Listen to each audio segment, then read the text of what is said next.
Halo teman-teman, pasti teman-teman di sini udah pada nggak asing kan sama asam folat? Ya bener banget, suplemen yang dikonsumsi sama ibu hamil itu loh. Nah, kali ini kelompok 6 dari kelas B mau membahas lebih lanjut nih terkait vitamin B9 atau asam folat. Selamat menyaksikan. Sebelum lanjut, izinkan kelompok kami memperkenalkan terlebih dahulu. Ada Angelita dengan NIM 44, ada Dida Kartika dengan NIM 46, Lutfina dengan NIM 02, Dia Mariasta NIM 26, Lisani NIM 36, dan yang terakhir ada Fauzia dengan NIM 42. Nah, sebelum lanjut ke penyampaian materi nih, kalian tahu nggak sih apa itu asam folat atau vitamin B9? Vitamin B9 atau folat merupakan salah satu vitamin larut air yang tidak dapat disintesis sendiri oleh tubuh manusia, sehingga dibutuhkan melalui asupan makanan. Nah, folat dalam makanan dikenal sebagai bentuk tetrahidrofolat atau THF. Asam folat bisa hilang karena proses pemasakan dan pengolahan loh teman-teman. Dan folat bisa ditemukan dalam sayuran hijau, hati, daging tanpa lemak, serealia utuh, biji-bijian, kacang-kacangan, dan jeruk. Selanjutnya adalah absorpsi asam folat. Gimana sih penyerapan asam folat di dalam tubuh kita? Jadi, absorpsi asam folat itu terjadi di usus halus, terutama di duodenum dan jejunum proksimal. Asam folat yang berasal dari makanan dikenal sebagai bentuk poliglutamat yang penyerapannya harus dihidrolisis dahulu oleh enzim FGCP menjadi monoglutamat. Penyerapan folat sebanyak 50-80% dibawa ke hati dan sumsum tulang, sedangkan sisanya diekskresikan melalui empedu dan urin. Berikutnya ialah transportasi asam folat. Transportasi folat dilakukan melalui 3 sistem, yaitu reduced folat carrier atau RFC, folat receptor atau FR, dan protein coupled folat transporter atau PCFT. Folasin dan folat berperan sebagai koenzim dalam transportasi sintesis asam nukleat dan pembelahan sel. Bentuk koenzim ini adalah tetrahidrofolat atau THF atau asam tetrahidrofolat atau THFA. Sedangkan reseptor asam folat sendiri merupakan asam folat yang mengandung protein. Reseptor folat memiliki berat molekul 38 kilodalton hingga 40 kilodalton. Hebatnya, reseptor ini dapat dimanfaatkan sebagai alternatif pengobatan kanker. Dalam tubuh sendiri, asam folat disimpan sebagai cadangan dalam jumlah berikut. Pada serum normal sebanyak 6-20 nanogram per mili, pada serum anak-anak sebanyak 5-21 nanogram per mili, pada cairan cerebrospinal sebanyak 16-21 nanogram per mili, pada sel darah merah sebanyak 175 hingga 316 nanogram per mili. Selanjutnya, kita akan membahas interaksi folat dengan zat gizi lainnya. Di dalam tubuh, asam folat juga berinteraksi dengan zat gizi lainnya seperti asam ascorbat atau vitamin C, riboflavin atau vitamin B2, kobalamin atau vitamin B12, dan dengan protein. Dalam metabolisme folat terdapat interaksi metabolik dengan riboflavin yang memiliki peran penting. Riboflavin memiliki peran sebagai prekursor flavin adenin dinukleotida atau FDA. FDA ini merupakan koenzim yang diperlukan untuk aktivitas enzim metabolisme folat, yaitu 5,10 metilen tetrahidrofolat reduktase atau MTHFR. Interaksi folat dengan asam ascorbat atau vitamin C dapat menghambat degradasi atau kerusakan dari koenzim folat dan asam folat dalam makanan, sehingga bioavailabilitas dari folat akan meningkat. Yang selanjutnya adalah interaksi antara folat dengan vitamin B12. Defisiensi vitamin B12 dapat menyebabkan anemia megaloblastik.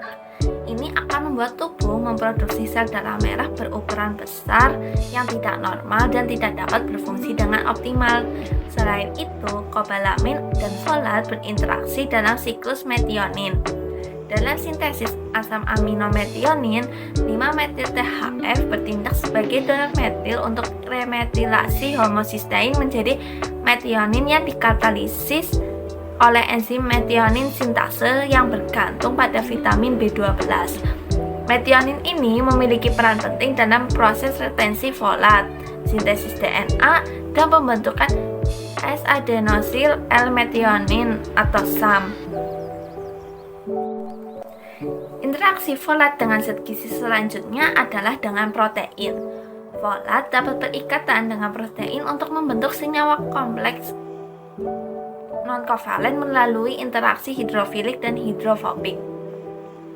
Protein yang dapat berikatan dengan folat antara lain adalah serum albumin, kasein, dan protein whey. Jenis protein yang terikat dengan folat ini akan mempengaruhi bioavailabilitas folat. Folat binding protein atau FBP dapat meningkatkan bioavailabilitas folat dalam makanan ketika dikonsumsi bersamaan dengan protein whey atau kasein larut. Namun sebaliknya, bioavailabilitas folat akan menurun ketika dikonsumsi dengan kasein yang diendapkan dengan asam atau sediaan whey yang lebih kaya akan lipid. Mengenai fungsi dari folat terkait metabolisme, koenzim folat yaitu THFA atau tetrahydrofolik acid memiliki peran dalam sintesis purin-purin guanin, adenin, dan pirimidin yang merupakan senyawa yang digunakan dalam pembentukan DNA dan RNA. Selain itu, asam folat dalam tubuh juga digunakan untuk membantu produksi sel darah merah dan sel baru lainnya. Kalian tahu nggak sih, kebutuhan folat pada setiap orang itu berbeda loh. Hal ini tergantung pada usia, jenis kelamin, serta kondisi tertentu seperti kehamilan. Berikut ini kebutuhan asam folat menurut angka kecukupan gizi 2019. Pada usia 0-11 bulan, kebutuhan asam folatnya sebanyak 80 mikrogram. Pada usia 1-3 tahun, kebutuhannya 160 mikrogram. Pada usia 4-6 tahun, kebutuhannya 200 mikrogram. Kemudian, kebutuhan folat pada laki-laki dan perempuan usia 10-80 tahun yaitu 400 mikrogram. Ketika masa kehamilan, kebutuhan folat ini bertambah. Pada trimester 1, kebutuhan folat bertambah 200 mikrogram. Pada trimester 2 bertambah 200 mikrogram. Dan pada trimester 3 bertambah 200 mikrogram. Defisiensi atau kekurangan asam folat dapat menyebabkan beberapa gangguan. Apa aja sih yang bakal terjadi kalau tubuh kekurangan folat? Yuk simak penjelasannya. Yang pertama, ada anemia megaloblastik, yaitu keadaan di mana terdapat perubahan yang abnormal dalam pembentukan sel darah akibat dari ketidaksesuaian antara pematangan inti dan sitoplasma pada seluruh sel seremieloid dan eritorit. Mekanisme ini didasari karena terganggunya konversi DUMP menjadi DTMP. DUMP seharusnya dikonversi menjadi DTMP dengan adanya enzim timidilat sintase yang membutuhkan koenzim folat. Namun, ketika terjadi defisiensi, DUMP akan diubah menjadi DUTP melebihi kapasitas kerja enzim DUTP. Akibatnya akan terjadi penumpukan DUTP dalam sel, sehingga terjadi kelambatan sintesis DNA. Yang kedua ada neural tube defect. Neural tube defect merupakan kelainan kongenital yang terjadi akibat kegagalan penutupan lempeng saraf atau neural pad yang mengenai jaringan hematopoietik dan dapat terjadi tanpa disertai kelainan kongenital lain. Biasanya terjadi pada minggu ketiga hingga keempat masa gestasi dan dapat dicegah dengan pemberian folat. Yang ketiga, ada hiperhomocysteinemia. Apabila terjadi defisiensi folat, maka proses remetilasi homocysteine terganggu. Homocysteine tidak dapat diubah menjadi metionin sehingga terjadi peningkatan kadar homocysteine dalam darah.